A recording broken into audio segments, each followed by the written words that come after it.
Good morning friends. आप लोग देख ही रहे हैं मैं कितने अच्छे पर्यावरण में बैठी हूँ।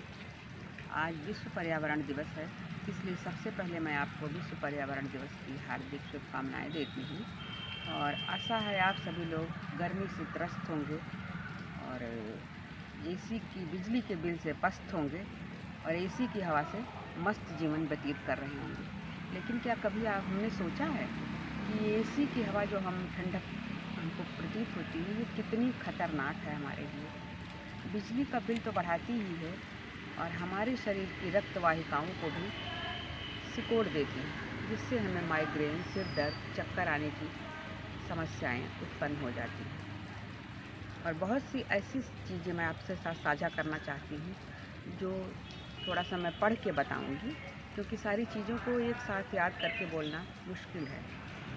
हमारी पृथ्वी का अपना एक पारिस्थितिकी तंत्र है और ओजोन मंडल इसका प्रमुख अंग है। ओजोन मंडल सूर्य की पराबैंगनी किरणों को पृथ्वी पर आने से रोकता है। पराबैंगनी किरणों से हमारे शरीर को, खास करके त्वचा को, बहुत हानि पहुंचती है।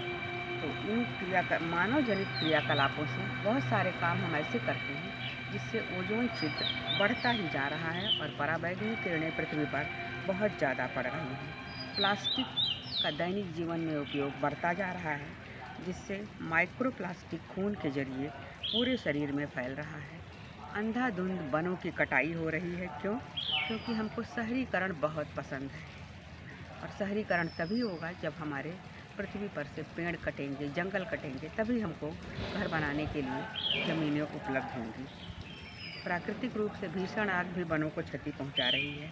जहां कम से कम 30% वन होने चाहिए, वो 20% से भी कम पे सिकुड़ गया है। वैश्विक उष्मा ग्लोबल वार्मिंग की वजह से तेज़ी से ग्लेशियर पिघल रहे हैं और घातक गैस मीथेन हवा में अपनी भागीदारी बहुत तेज़ी से बढ़ा रही है। महासागरों में 400 डार्क जोन बन चुके हैं। इसका मतलब कि उस समुद्री क्षेत्र में जीवन नहीं बचा है। समुद्र पूरे कार्बन उत्सर्जन का 60% अवशोषित करता था, लेकिन प्रदूषण के दुष्प्रभाव से उसकी क्षमता घट गई है।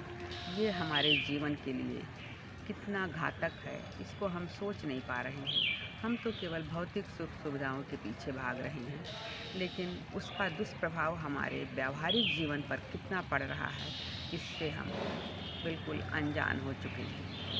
एक बार हमें पुनः प्रकृति की गोद में लौटना होगा। वृक्षारोपण ज़्यादा से ज़्यादा करना होगा।